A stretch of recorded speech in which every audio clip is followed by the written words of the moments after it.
As a consistent voter myself, here's what I believe about voting. First of all, I believe it is a tool that can be used for creating conditions under which it is either more favorable or more difficult to build people power for the purpose of doing the actual work of creating an equitable, just, healthy society that we can all survive.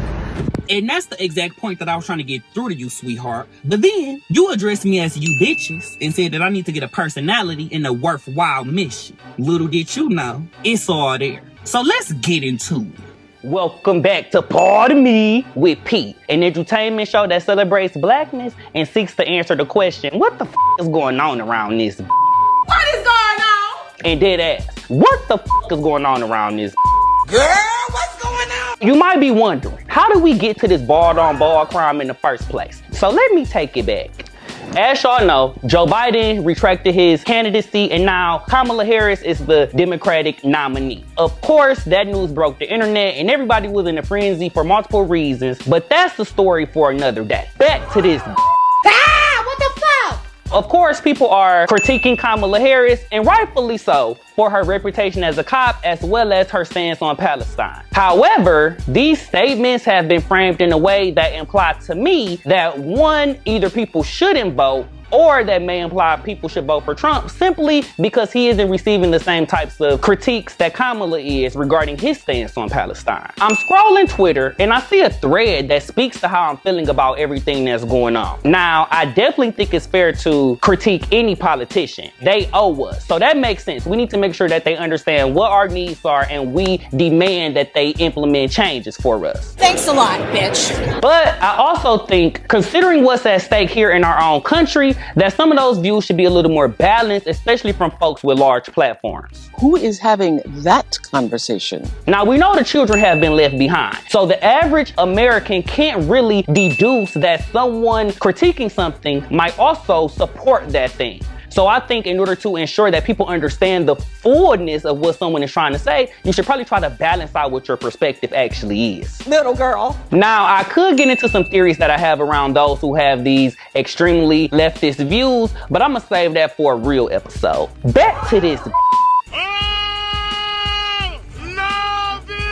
So that thread I found provided a question that we should start to ask folks who present these ideals that might imply no vote is the way to go. And so when I saw this tweet, I posed the question. And baby, let me tell you just how effective that question is. I followed Dana for a while on social media and I've always looked up to the work that he's done. What I didn't know is that he was a covert mean girl. 38 years old. How long you gonna be doing this? Don't let the Nora Smith voice fool you. Girl. After I posed this question, instead of him providing his answer, he responds with a litany of questions for me to answer. Now everybody knows, whenever a bitch answer a question with a question, that hoe is ready for war. Cause I'm ready to go to war for it. Or they are deflecting. Same old shit. Or they know that they've been called out, so now they're on defense. You need to cut the you really do. But I kept it cute, because I had an answer for every single question she asked me. Now check that. Now it's your turn.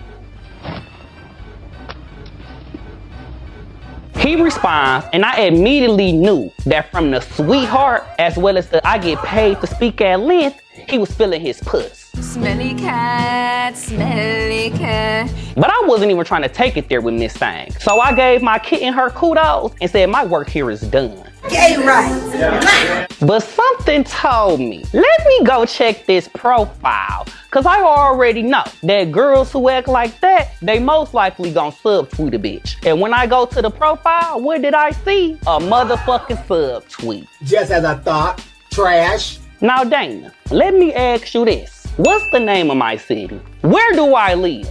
Who is my city council member? You know them? They called you. Where's you getting this information from? Like, I'm trying to figure out if I should stick to the facts or if I can start making shit up like you just did. It was all a lie. Like, what if I said that you're a fraud, pandering to their following, trying to virtue signal that you're a part of this moral elite class? Like, what if I said that? Would that be right or wrong?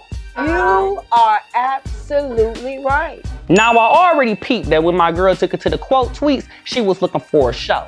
So I made sure to post my responses to the thread for all of the girlies to follow along. And baby, Miss Thing did not like that. Oh, she cussed me out from head to toe. She said, you bitches are pressed for a moment when you need to be getting a personality and a worthwhile mission. Look how she ate that. The problem is, it's false. Nothing needs to be said when it comes to personality. Look at the material. You should be going home You can be the judge of it. And if you want to talk about worthwhile mission, I'm on a mission to gather big balloon head bitches like yourself, one self-righteous hoe at a time. Mission accomplished, bitch. Let's roll. I could have said all of this on Twitter, but you blocked me. So here we are. Oh, okay, goddamn. Now, it's one thing for me to think that I took a bitch through draggage claim, but the DMs that I got after our interaction lets me know that I wasn't the only one who thought that. And you're gonna always get it again and again and again. Why was they sending me DMs and messages saying that this is what you usually do? The girl said that you got a reputation for doing this. Why you be doing that? Why you be cussing the girls out and then delete the messages and block?